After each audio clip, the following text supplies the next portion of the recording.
அந்த வீடியோ பாதியிலே கட் ஆயிடுச்சு ஃப்ரெண்ட்ஸ். பார்ட் 2 இதில் நம்ம பார்க்கலாம். இப்போ லைவ் வந்து ரூம் டெம்பரேச்சருக்கு வந்துருச்சு.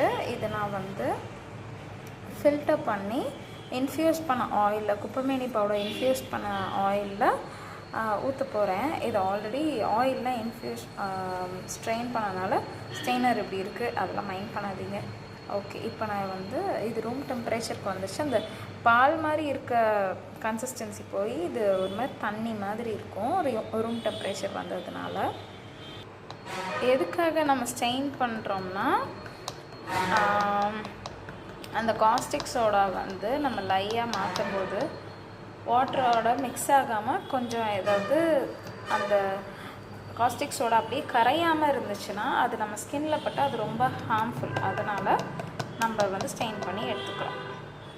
இப்போ பார்த்திங்கன்னா நான் வந்து கிளாக் வைஸ் டைரக்ஷனில் இது பிளெண்ட் பண்ணுறதுக்காக கலக்கிட்டே இருக்கேன். இப்போ ஆயிலில் ஊற்றியாச்சு. இது வந்து ஒரு 1/2 ஹவர்லேருந்து ஒரு 45 மினிட்ஸ், 3/4 மணி நேரம் அந்த மாதிரி ஆகும் இது நம்ம கலக்கி முடிக்கிறதுக்கு. அப்புறம் தான் இப்போ பார்த்திங்கன்னா இது தண்ணி மாதிரி இருக்கும். அப்புறம் கொஞ்சம் நேரம் கழித்து, 3/4 மணி நேரம் கழித்து பார்த்திங்கன்னா மாவு ஊற்றுவோம்ல, தோசை ஊற்றுவோம்ல, அந்த கன்சிஸ்டன்சி வந்தோன்னா அப்புறமா மாவு பதம் வந்து அப்புறமா lemon grass oil, essential oil அது லைட்டாக நான் ஆட் பண்ணியிருக்கேன். ஆட் பண்ணிவிட்டு ஒரு 2-3 வாட்டி நல்லா மிக்ஸ் பண்ணிவிட்டு அதை வந்து கடைசியாக சோப்பு மோல்டில் ஊற்றிட்டேன். நான் ஊற்றும்போது வீடியோ எடுக்கணும்னு நினச்சேன், சாரி மறந்துட்டேன் ஃப்ரெண்ட்ஸ். சரி பாருங்கள், அவ்வளோதான். இது சின்ன மோல்டு 75 கிராம்ஸ், இதெல்லாம் 100 கிராம்ஸ் மோல்டு.